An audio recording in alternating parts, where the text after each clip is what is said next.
Yo, what is good, YouTube, and welcome back to another JC2K video. In today's video, we are going to be ranking every single new all-star card from worst to best here in NBA 2K24 MyTEAM. So as of right now, these are the cards that have dropped for all-star. There will be a few more moments cards coming after tonight's and maybe after the all-star game as well, potentially. But as of right now, we have these guys. So everyone on this page except for Elton Brand is going to be included in this ranking, which gives us 28 guys to rank from best to worst. Before we hop into the video, or from worst to best, I should say. Before we hop into the video, if you haven't already, make sure you hit that subscribe button. Help me push towards the 20,000 subscriber mark on the channel. I upload every single day, trying to hit 20K by the end of the month of February. I do believe we're going to do it, but it's going to require about 50 subscribers a day for the rest of the month, so I'd really appreciate it if y'all do subscribe, especially if you're new to the channel. Without further ado, let's hop right into it. Let's start off with number 28. The worst card is Trae Young, and yes, I'm kind of a Trae Young hater. If y'all know me, y'all know I'm not a huge Hawks fan, and I'm certainly not a huge Trae fan, but his card is just honestly not good. He's only 6'1", so he's one of the smallest. Not only that, he can't dunk the ball at all, and he's a very mediocre defender. This card is not good compared to the majority of these cards. Really, I would say the top like 20 or so of these cards are competitive level cards. Most of these guys are really, really good options. This Trae Young is mediocre at best. I do believe he is the worst of this set. Number 27 would be Tyrese Maxey. Also very mediocre, 6'2", 6'5" wingspan. I mean, he's a capable slasher for sure. 98 speed, 94 three ball. The thing that I don't like about this Tyrese Maxey card, to be honest, and the reason I have him this low, is simply that I just don't like his release. I think it's very hitchy. I also think Pro Escape isn't very good. I don't like his movement in general. I'm not a fan of his SIGs, not a fan of his release. I think it's pretty hitchy. I think it kind of kills the card. Movement-wise, he's really limited, and the problem is the other short point guards, who admittedly are the other two lowest. Like Jalen Brunson, he's at 26. He moves better than Tyrese Maxey, and his release is way better than Tyrese Maxey. I understand he's not the slasher Tyrese Maxey is, 70 driving dunk versus a 90, but he moves way better, and his release is way better. So they're similar defensively, similar in terms of size. For me, I think it's kind of a no-brainer. Jalen Brunson with a much better release and better movement, to me, is kind of pretty easily the better option, and I think he is number 26. Still not great, though. Still small, still not a great slasher. And then Steph is who I have at number 5. Same issue as Brunson. He's small, 70 driving dunk, not an incredible defender, not an elite slasher by any means either. Good shot creator, great shooter, moves incredibly well, obviously, but Steph is still so limited by his lack of slashing and by his lack of size and lack of defense that, again, it's pretty fair to put him low and put him at 25. Now, 24, Anthony Edwards. I'm not a big fan of this Anthony Edwards. He's only 6'4" at shooting guard, so he doesn't have great size. Not only that, though, he's got great stats and badges, no doubt, but he doesn't have anchor on the base card, and his release is pretty darn mediocre. I'm going to be honest, I don't love it. Now, Kemba Escape is elite. That's a great moving movement SIG, as well as Steph's drag back, also really good. So he's got a couple of really nice SIGs, but with a mediocre release and missing a couple badges defensively as well. Not a bad card at all, but compared to the best of the best, and that is pretty much what most of this list consists of, I don't think Ant is great. Number 23 would be Jaylen Brown. JB is good, but his release is a little baited. It's not amazing on normal. It's one of the worst releases on this list. He's great all around stat and badge wise for sure, but I think his release being kind of baited is the main thing that holds him back, puts him at 23. Number 22 would be Julius Randle. Not a bad card at all, but he's only 6'8" at power forward. I feel like Randle is kind of where it starts to get better. He needs some added badges for sure still, but he's a pretty versatile defender. He's pretty athletic, good slasher, good shooter, and good speed. He's just undersized at power forward, not an incredible release. Movement wise, pro dribble style is good. A couple of his SIGs are okay-ish. I don't like PG's escape, but Steph's drag back is very good, and he's got a good behind the back. Overall, Julius Randle's not a bad card. He's just undersized at power forward, but I think he's where it kind of starts to pick up and turn into better cards.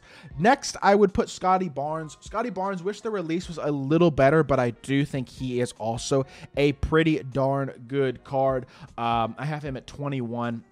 He's 6'8" at small forward, so he's got pretty good size. He's a really versatile defender, very athletic, good shooter as well, pretty complete shooting badge-wise, really only needs Agent 3. I just think the release on normal isn't exceptional. I do like the D-Book dribble style, and I do think he's a good card for sure. I just don't think he's next level incredible.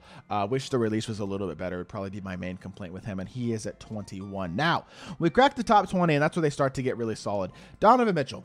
I'm a fan. 6'3", 6'10" wingspan. That's good size at point guard. I mean, it's not great, but the 6'10" wingspan is nice, and Donovan Mitchell also always has a nice player build. I mean, he's always listed at 6'1" and looks big, even at 6'1". At 6'3", he's going to look pretty big. Now, defensively, he's solid. Not insane, but he does have anchor. He's pretty complete, can get badges upgraded. Offensively, he's incredible. Really nice release, elite slasher, solid shot creator, super fast, and he's got great defensive stats, especially on the perimeter. He moves well. John Wall's drag back. Really nice release. I think he's a great card. I think he's a top tier small point guard in the game, and I think he's a really good option to start off this top 20. Number 19 would be Damian Lillard. Dame is the first of the opals. I think Dame is a very good card, no doubt about it, but I will say the lack of size, 6'2", hurts him a little bit. Defensively, he's the best a Dame card has been this early in the year in a long time, and he does actually move very, very solidly as well. Him getting the Kyrie dribble style was a big change. His release is now on quick. I'm not going to lie, this is wrong. This card should be 1 or 2 spots higher. I'm going to hold off on putting Dame in, actually, so not number 19. We're going to put Dame a little bit higher. I think that is a little bit too low. Instead, number 20 is going to be Karl-Anthony Towns. 7 foot, 7'3" wingspan, power forward. I don't love the release. He's fast, but not incredibly so. Playmaking is good and pretty versatile, pretty complete. Has gold speed booster, blow by, break starter, handles for days, unpluckable, all that type of stuff, which is really nice. Defensively, he's versatile and good, and he's got off limitless and a pretty good release. I just don't love the release. I think he's a good card, no doubt, but he's not a great shot creator either. He's just a lot of really good cards at this point. I think Cat has a fair spot there at number 19. Number 18 would be Tyrese Halliburton. I'm actually going to go Halliburton as the lowest opal, because the thing about Halliburton is, as despite him being a pretty good card, his release just is a little bit baited, even on quick. It's an ugly release, and it's not insanely fast, even on quick, which does hurt the card, because everything else is great. His movement is really nice. D-Book dribble style is elite. The rest of his SIGs are super duper good. This Halliburton card is actually freaking awesome. I'm a big fan of him. John Wall's drag back, super nice behind the back. Good fade, or decent fade anyway. Not amazing fade, but good fade. Overall, he's really good. He does a lot of things really well. He's a great all-around point guard, but the release is pretty mediocre, so we're going to put him at 18. Now, I'm going to go Dame at 17 instead. I think that's a fair spot for him. I think because of how complete he is as a card, especially being capable enough defensively, even at only 6'2", with how well he moves and his release, I think he's actually a great card. And I think it's totally fair to put him relatively high on this list at what, number 16, I think, something like that. So not a bad spot for him at all. That's actually, I think, number 17, but he's a very good card. Number 16 would be another opal, Ben Mathurin. 6'5" at shooting guard isn't insane size, and he's got a really smooth, absolutely cash release. He's super athletic, great shot creator. I will say the SIGs aren't insane in the half court, but they're not bad. He's got great playmaking badges. Defensively, he's very good. Could he use a couple of defensive badge upgrades? Yes. A little bit weak. 79 strength isn't bad, though. I mean, he's a good card. He's a very solid card. There's just a lot of really good cards left in this top 15. We start to get to some absolutely incredible top tier cards, so I think Ben Mathurin at 16 is fair. Joel Embiid is who I have at 15, a 7-foot big who is pretty fast, great shooter, off limitless, really good dunker, defensively elite and versatile. The thing that I don't like about this Embiid is twofold. Number one, he's not a good ball handler. That is his biggest flaw. Number two, I don't love the release. Even on quick, I just think it's kind of ugly. I think it's kind of inconsistent. I think it's hitchy. I just don't love it. I think he's a good card, no doubt about it, but to me, there are better options at the big man spots. As good as Embiid is, I'm only putting him number 15. I think that's a fair spot. Number 14 is KD. Same type of thing. Release, just even on quick, is not insane. And also, they didn't touch his SIGs at all. No SIG upgrades whatsoever on Opal KD, which is a little bit disappointing. So his movement also is not exceptional. So even with the release on quick, it's still not the best. It's not horrible, but it's not the best. And his SIGs are not elite either. So even though he has some of the best stats and badges in the game, very complete 6'10" small forward, very good card still, I think number 14 is as high as I would rank him. Number 13 is going to be Pink Diamond Paulo Banchero. The thing about Paulo is, I feel like he gives me more physically than KD. He's a little bit more physical of a slasher, super high vertical and strength, just as good shooting-wise, honestly, with a release that I'd say is just as good as KD's, and he has Hoff Limitless now. That's a big thing on this Paulo. Also has Hoff Speed Booster and Blow-By. Defensively, he's really good and really versatile. I don't honestly see a reason why this Paulo isn't better than KD. I think he feels more athletic, and I honestly prefer his release. Movement-wise, they're about the same. I think Paulo over KD is a totally fair take, and some people are going to probably disagree with me on that one, but putting Paulo at 13 feels very right to me, to be honest. Number 12, Bam Adebayo. Yes, he needs shooting badge upgrades in addition to fast twitch and speed booster. If you could add those 5 badges, that will really help him. Agent 3, blinders, limitless, fast twitch, and speed booster. But he's fast, he's got an amazing release for a power forward, and he's an elite, versatile, all-around defensive card, very athletic as well, with a high standing and driving dunk. Kobe Escape is a really nice sig that gives him one good sig to go to for shot creation, which is nice. And he does actually move pretty well, especially if you add some playmaking on him. I really like Bam. I think he's super good. Yes, he needs some badge upgrades, but with how good his release is and how less important height is, I know he's only 6'9" at power forward. Still really a big fan of the card, and I think number 12 is a totally fair spot to put him. Number 11, going to be Pink Diamond Paul George, elite, versatile, big 6'8" wing who can slash, shoot, shot create, and defend at a super high level. Has Hoff Anchor, which the other Pink Diamond PG does not have. Very complete stat and badge wise, really not missing much at all. The one thing I don't love about this card, his sigs are not next level insane. Pro dribble style is good, and a couple of his other sigs are okay. It's just behind the back isn't bad, but he's good. He's not next level unbelievable, I wouldn't say at this point. I like the card. I think he's very solid. His release isn't insanely fast either, though, at this point. He's very, very good, but he's got a couple of very small flaws that keep him just barely out of the top 10. At number 10 is going to be Anthony Davis, a 6'10 power forward, 7'2 wingspan, super complete badge-wise outside of the playmaking ability. If you can add Agent 3 blinders, maybe a bailout, handles for days, speed booster as well, it'll really help this Anthony Davis card out. Kind of like Bam Adebayo, but he can play center, I feel like, better than Bam. He's a little bigger than Bam. Better player build than Bam as well. Release is very, very nice. Great dunker, great defender. Puts the ball on the floor pretty well. CP's dribble style is super solid, and that gives you a nice move to go to for the push cross there. Normal fade is good as well, and I do like AD's release. He does everything well at the big man spot. Versatile, elite defender. I think he's a top 10 card from yesterday's drop. Number 9, Galaxy Opal Jason Tatum. This card is amazing. Now, he has one pretty, I wouldn't say it's a massive flaw, but his fade sucks. It's bad. It's bad to both sides. It's just a really bad fade. He has a bad fade, and his sigs are mediocre as well. So, shot creation is not exceptional on this card. Animation-wise, I don't love it. But the release is elite. His standstill release is one of the best on this list. He is a great slasher, a great shooter, has great playmaking badges, and is a versatile, very good defender. This is an elite-level small forward who may not be the greatest shot creator in the world, and he's not going to be coming off of screens fading, but he does everything else at a super elite level, and that puts him as a top 9 card on this list. Number 8, going to be Luka Doncic, a 6'7", big, versatile point guard. Crazy complete offensively as a shooter, playmaker, and then also, honestly, as a finisher, and even defensively. He's 6'7", 230, very good defensive badges, even as a base card. Really versatile. He's just a very good all-around card. Release on quick helps him out. Still not the best release in the world, but I actually do like his fade to both sides a lot. MJ dribble style is a nice sig upgrade as well. Gives him a better dribble style, helps him to move a little bit better. Overall, Luka's a good card, and even though his release isn't unbelievable, his movement isn't extraordinary, he is one of the best point guards in the game and one of the cards highest on this list. Number 7 is going to be Nikola Jokic. The more I use this card, and the more I see people use this card, the more I'm like, Jokic is pretty tough because he has some unorthodox moves, but his step back is crazy good. He is super complete all the way around. Then putting his release on very quick is a big boost to the card as well. I still wouldn't say his release is extraordinary, but that combined with the pro dribble style, which actually gives you a really good push cross, and just the overall versatility that he has as a card, playmaking, passing, defense, all the things, he's really complete. He's a darn good card, and I may not be the biggest Jokic fan in the world, but I think number 7 is a pretty fair spot on this list.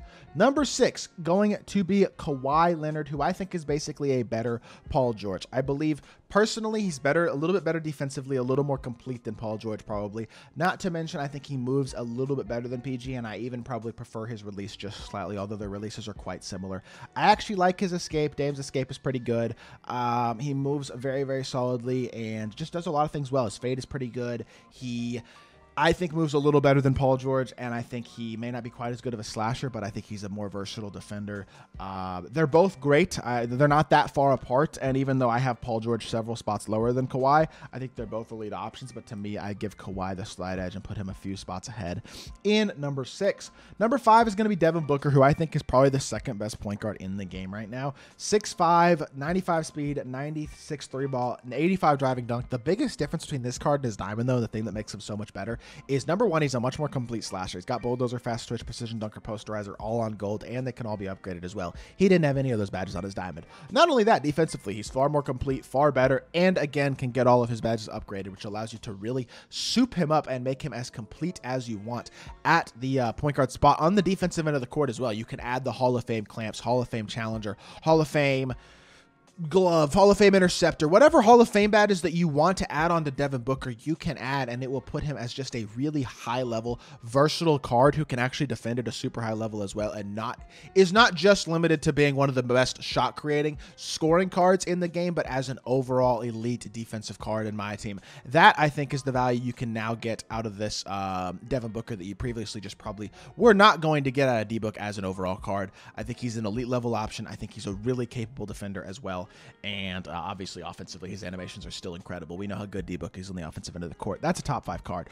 Top 4, all opals and 100 overall, yes. And no surprise here. Number 4 is going to be Giannis. The thing that keeps Giannis behind the other 3 to me is he's not the primary ball handler that they are. As great and as dominant as he is defensively, as a finisher, as a versatile 7-footer who can put the ball on the floor, all that type of stuff. Even with his release sped up on quick, his release just is not that incredible. You do want to soup him up badge and stat-wise when it comes to shooting the ball. Pro dribble style is a nice little addition to Giannis as well to give him a better dribble style that gives you a nice little go-to move. But at the same time, I just don't think he's insanely OP as a ball handler. And I think if he can't be the guy that you run your offense through at an incredible level, he's just not top 3, because the top 3 guys all can. Starting with Shai Gilgeous-Alexander, 6'6" at the point guard position, 6'11" wingspan, incredibly complete stat and badge wise. Yes, he is missing a movable enforcer and can't get it. That's unfortunate, but you can add brick wall. Everything else that he needs, he has. He's got 96 feet, 92 3-ball, 85 driving dunk. Defensively, he's versatile and elite. He's got incredible all-around playmaking and shooting badges especially, and finishing though. Posterizer, precision dunker as well, also on Hall of Fame on the base card. SGA release on quick is one of the best point guard releases in the entire game, to be completely honest. And I think it's honestly a very important badge that really, or a very important thing about him that's really nice. His fade is great to both sides. His dribble style is really good. He has a very nice escape. I really like Kyrie's escape. He moves super well. He does a ton of things well on the court. He's an elite defender. He's got a great release. He really does everything you need out of the point guard position at a high level. And he is an incredible card. Definitely top 3 in this drop. But the top 2 are pretty easily ahead of everybody else. Then it's Kareem and LeBron. I don't think there's any doubt.